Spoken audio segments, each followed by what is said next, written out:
नमस्कार दोस्तों, स्वागत है आपका हमारे YouTube चैनल पर।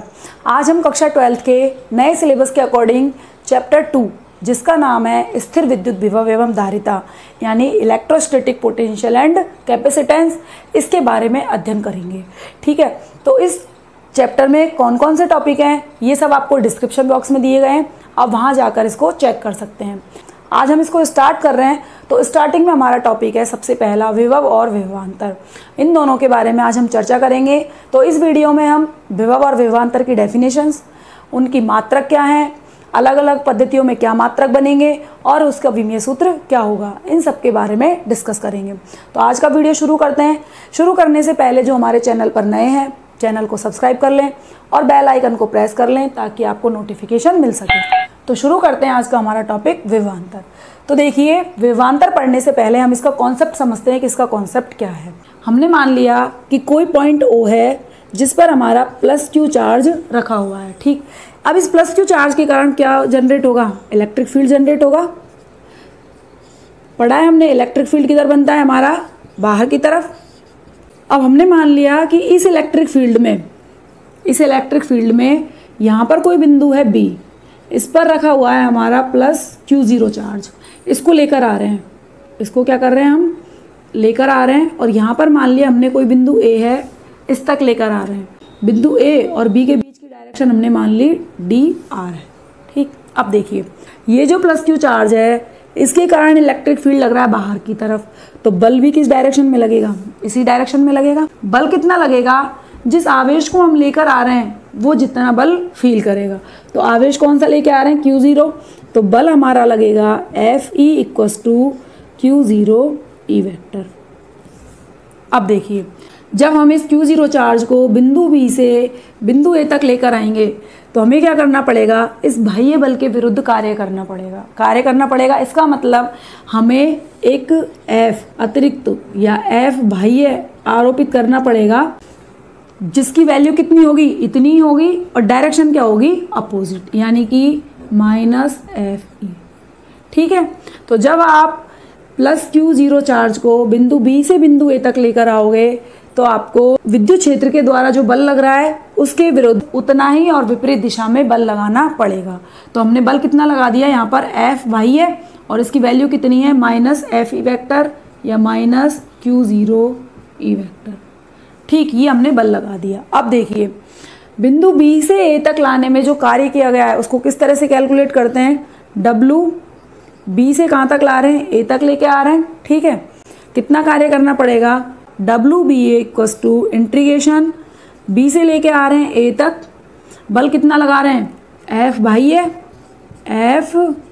बाह्य और विस्थापन कितना है? DR vector. ये हमारा क्या आ जाएगा? टोटल कार्य। अब देखिए, अगर Fe के रूप में इसको लिखें तो A से B तक, और इसकी जगह क्या लिख लेंगे? -Fe vector .DR vector. तो ध्यान रखना है, कार्य धनात्मक कब आएगा? जब बाह्य कार्य के रूप में लिखेंगे, और कार्य ऋणात्मक कब आएगा? जब विद्युत क्षेत्र के द्वारा किए गए कार्य के रूप में लिखा जाएगा। तो यहाँ पे इस तरह से दोनों चीज़ें ध्यान रखनी है। अब हम चाहें तो इसको किसके रूप में लिख सकते हैं? आवेश के रूप में लिख सकते हैं। तो आवेश के रूप में क्या आएगा? -Q0 E vector .DR vector B से A तक। तो ये हमारा क्या आ गया? किया गया कार्य। अब जो विभवांतर होता है वो हम इस किए गए कार्य से ही निकालते हैं कि जितना कार्य हम करेंगे, आवेश Q0 को बिंदु B से बिंदु A तक लाने में जो कार्य किया जाता है वो स्थितिज ऊर्जा के रूप में संचित होता है। किसके रूप में संचित होता है? स्थितिज ऊर्जा के रूप में संचित होता है। और जो स्थितिज ऊर्जा होती है वही किसके रूप में कन्वर्ट होती है? हमारी विभवांतर के रूप में। तो इसको हम पहले स्थितिज ऊर्जा के रूप में लिख लेते हैं। हम कह रहे हैं कि बिंदु B से बिंदु A तक लाने में जो कार्य किया जाता है वो किसके रूप में संचित होता है? स्थितिज ऊर्जा के रूप में। तो स्थितिज ऊर्जा के रूप में संचित होता है, इसका मतलब इसको क्या लिखेंगे? ΔU। ΔU क्या है? दोनों बिंदुओं के मध्य स्थितिज ऊर्जाओं का अंतर। तो अंतर क्या लिखते हैं हम? अंतिम बिंदु पर स्थितिज ऊर्जा UA और प्रारंभिक बिंदु पर स्थितिज ऊर्जा। ठीक, तो ये हमारा क्या हो जाएगा? स्थितिज ऊर्जा। तो यदि आपसे पूछा जाए कि स्थितिज ऊर्जा क्या होती है यदि प्रश्न पूछा जाए कि स्थितिज ऊर्जा क्या होती है, तो स्थितिज ऊर्जा की परिभाषा क्या हो गई कि विद्युत क्षेत्र में स्थित किसी एक बिंदु से किसी दूसरे बिंदु तक किसी आवेश को ले जाने में जो किया गया कार्य है वो किसके रूप में संचित होता है, स्थितिज ऊर्जा के रूप में संचित होता है। या हम यूँ कह सकते हैं कि जो किया गया कार्य है वो क्या कहलाएगा, स्थितिज ऊर्जा। अब ये जो स्थितिज ऊर्जा है, या यूँ कहें हम कि जो किया गया कार्य है वो हमारा किस में कन्वर्ट होता है, विभवांतर में। यानी कि यदि हम यहाँ से विभवांतर के रूप में लिखें तो विभवांतर हमारा क्या होगा, देखिए यहाँ से हमारा विभवांतर यानी कि पोटेंशियल डिफरेंस क्या होगा, दो बिंदुओं के बीच विभव का अंतर। तो देखो विभवांतर को हम किस तरह से परिभाषित करते हैं, ये जो किया गया कार्य है, ये जो हमारा किया गया कार्य है ये, और जिस आवेश को हम लेकर आ रहे हैं उसका रेशो, ठीक। यानी कि WBA को हम क्या लिख सकते हैं, W एक्सटर्नल अपॉन परीक्षण आवेश, ठीक है। तो विभवांतर को यहाँ से क्या परिभाषित करेंगे हम कि विद्युत क्षेत्र में स्थित एक बिंदु से दूसरे बिंदु तक किसी आवेश को लाने में किया गया कार्य और आवेश का अनुपात क्या कहलाता है, विभवांतर कहलाता है। या हम इस तरह से भी कह सकते हैं, देखो Q0 आवेश को लेके आ रहे हैं तो कितना कार्य करना पड़ रहा है, W एक्सटर्नल, और यदि 1 कूलम आवेश को लेके आओगे तो कितना कार्य करना पड़ेगा, W एक्सटर्नल अपॉन Q0, और ये वाली वैल्यू यही तो है। यानी कि हम इस तरह से भी कह सकते हैं कि विद्युत क्षेत्र में स्थित किसी एक बिंदु से दूसरे बिंदु तक 1 कूलम आवेश को ले जाने में किया गया कार्य उन दोनों बिंदुओं के मध्य क्या कहलाता है, विभवांतर कहलाता है। परिभाषा आपके सामने है, देख लीजिए। परिभाषा में हमने यही लिखा है कि यदि Q0 बराबर क्या हो जाए, 1 कूलम, तो विभवांतर हमारा क्या हो जाएगा, कार्य के बराबर। तो इस तरह से हमारा क्या हो गया, विभवांतर हो गया। अब देखिए एक मेन चीज़ है यहाँ देखने लायक, वो ये है कि हमें ये पता करना है कि बिंदु A पर विभव का मान ज़्यादा है या बिंदु B पर विभव का मान ज़्यादा है। तो ये ध्यान रखना है कि +Q आवेश के लिए, +Q आवेश से जैसे जैसे आप दूर जाओगे वैसे वैसे विभव के मान में क्या होती जाती है, कमी होती जाती है। तो बिंदु A पर विभव का मान ज़्यादा होगा बिंदु B से, क्या होगा, बिंदु A पर विभव का मान ज़्यादा होगा बिंदु B से। इसका मतलब जो विभवांतर है उसको क्या लिखेंगे हम, VA माइनस BB, ठीक, WVA अपॉन Q0।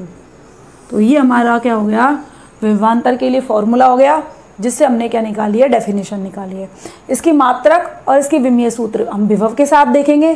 तो हम पहले देखते हैं विभव क्या होता है। विभवांतर में हमने क्या किया था, बिंदु B से बिंदु A तक आवेश को लेकर आए थे, ठीक।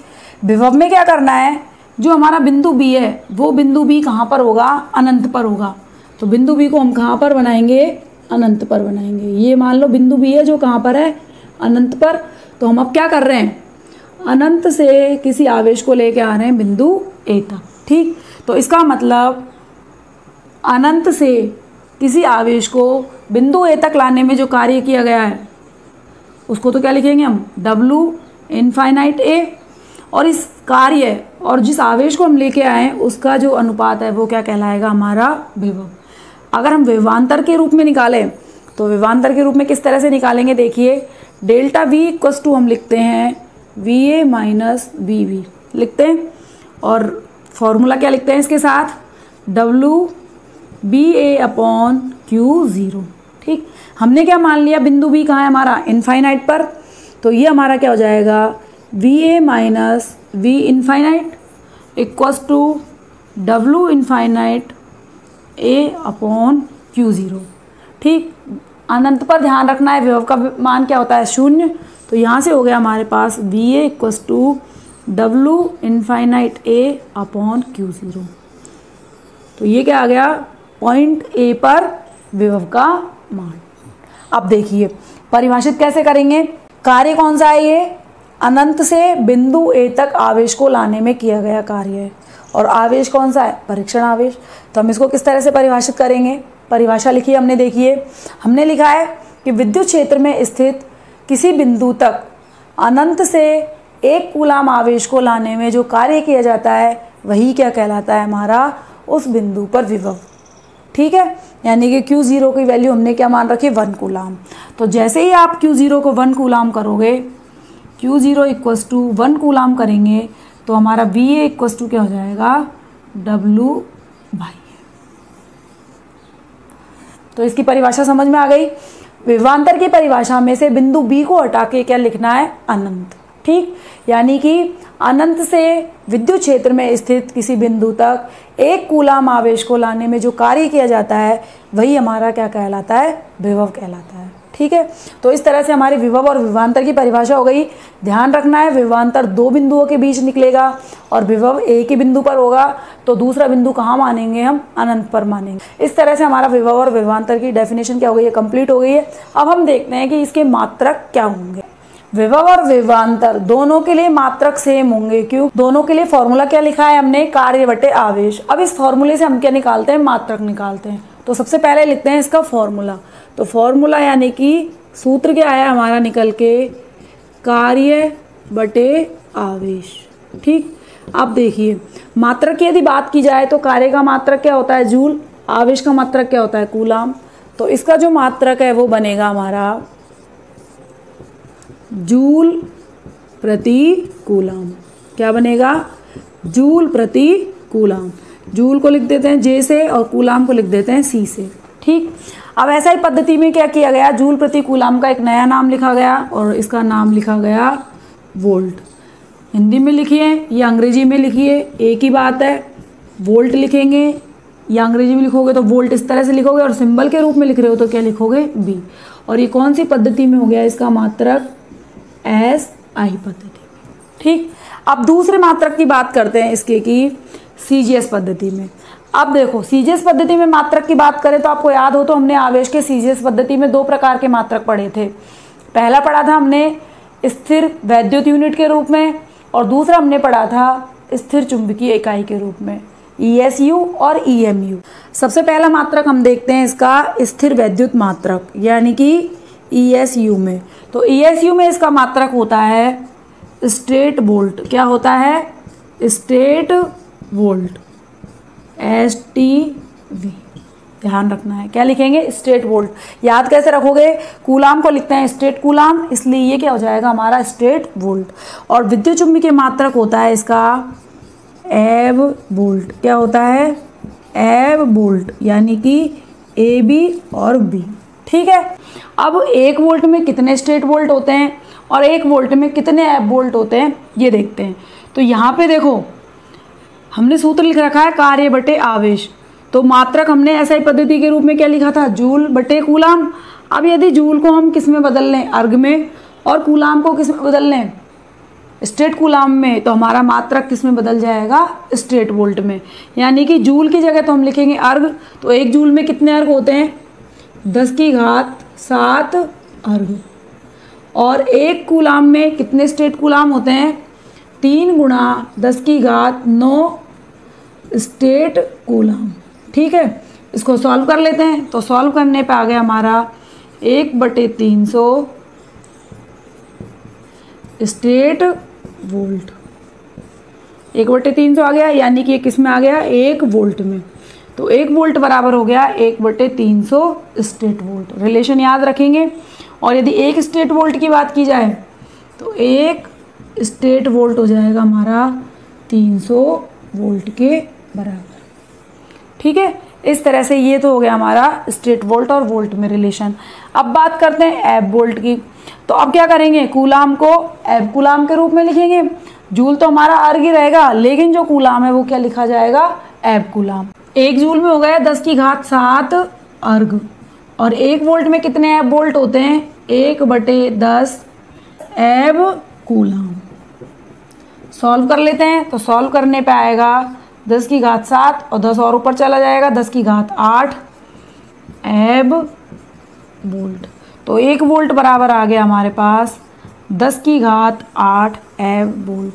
तो ये वोल्ट और एब वोल्ट में रिलेशन है, ये वोल्ट और स्टेट वोल्ट में रिलेशन है। इन दोनों को सॉल्व करके आप स्टेट वोल्ट और एब वोल्ट में भी रिलेशन निकाल सकते हो। निकाल के देख लेना। ये आएगा हमारा 1 स्टेट वोल्ट बराबर 3 × 10⁻10 एव वोल्ट। ठीक है, तो इस तरह से रिलेशन आप निकाल के देख लेना कि कितना आता है। ये निकल के आया हमारा 1 स्टेट वोल्ट बराबर 3 × 10⁻10 एव वोल्ट। तो इस तरह से ये मात्रक हो गए, एसआई पद्धति में मात्रक और सीजीएस पद्धति में मात्रक। अब देखते हैं इसका विमीय सूत्र। विमीय सूत्र के लिए हमें किसकी आवश्यकता होती है? सूत्र की आवश्यकता होती है। सूत्र हमें पता है कार्य बटे आवेश। ऊपर कार्य है तो ऊपर क्या लिखेंगे? कार्य का विमीय सूत्र। और नीचे आवेश है तो नीचे किसका विमीय सूत्र आ जाएगा? आवेश का विमीय सूत्र। कार्य का विमीय सूत्र क्या होता है? m1L2T-2, पहले पढ़ चुके हैं हम, m1L2T-2। और आवेश का विमीय सूत्र क्या होता है? A1T1। सॉल्व कर लेते हैं। सॉल्व करने पे देखिए m ऊपर है, ऐसे कैसे आ गया? L2 भी यही है, ऐसे कैसे आ गया? T-2 तो यहाँ है, 1 नीचे से आएगा तो T-3 और A और ऊपर जाएगा A-1। इस तरह से ये हो गया इसका विमीय सूत्र। विभव का भी यही है और विभवांतर का भी यही है। तो ध्यान रखेंगे विमीय सूत्र होता है m1L2T-3 A-1। तो ये बात हो गई हमारी विमीय सूत्र। नेक्स्ट इंपॉर्टेंट पॉइंट है कि जो हमारा विभव है या विभवांतर है, दो बिंदुओं के बीच का अंतर निकाल रहे हैं। दो बिंदु हमारे कहीं भी हो सकते हैं। इसका मतलब ये क्या है? एक स्केलर क्वांटिटी है। तो ध्यान रखना है, विभव की बात की जाए या विभवांतर की बात की जाए, ये क्या होती है? एक अदिश राशि होती है। अगला इम्पोर्टेंट पॉइंट है इसका कि जो किया गया कार्य हमने निकाला है, विभव और विभवांतर के लिए जो किया गया कार्य हमने निकाला है, वो पथ पर निर्भर नहीं करता। वो केवल किस पे निर्भर है? प्रारंभिक बिंदु और अंतिम बिंदु की स्थिति पर निर्भर है। तो यहाँ एक चीज़ ध्यान रखनी है कि किया गया जो कार्य होता है वह केवल प्रारंभिक बिंदु व अंतिम बिंदु की स्थिति पर निर्भर करता है। ठीक है, इस तरह से ध्यान रखना है कि किया गया कार्य पथ पे निर्भर नहीं करेगा। अगला देखते हैं हम यहाँ पर 1 वोल्ट की परिभाषा। ये भी कई बार पूछ ली जाती है। तो 1 वोल्ट की यदि परिभाषा निकालें तो 1 वोल्ट बराबर क्या होगा हमारा? 1 जूल बटे 1 कूलम। ठीक है, तो यहाँ से परिभाषा क्या हो जाएगी हमारी? अगर दो बिंदुओं की बात कर रहे हैं, ये बिंदु A है और ये बिंदु B है, और यदि किसी विद्युत क्षेत्र में ये स्थित है, तो 1 कूलम आवेश को एक बिंदु से दूसरे बिंदु तक लाने में 1 जूल कार्य किया जाए। कितना? 1 जूल। तो दोनों बिंदुओं के मध्य विभवांतर 1 वोल्ट होता है।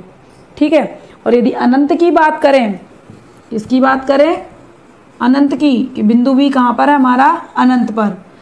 तो यदि 1 कूलम आवेश को अनंत से किसी बिंदु तक लाने में 1 जूल कार्य किया जाए, तो इस बिंदु का जो विभव है वो कितना होगा? 1 वोल्ट। तो विभव के रूप में और विभवांतर के रूप में, दोनों के रूप में ही 1 वोल्ट की परिभाषा हम दे सकते हैं। और दोनों बोर्ड पर आपके सामने लिखी हुई है, आप यहाँ से नोट कर लेना।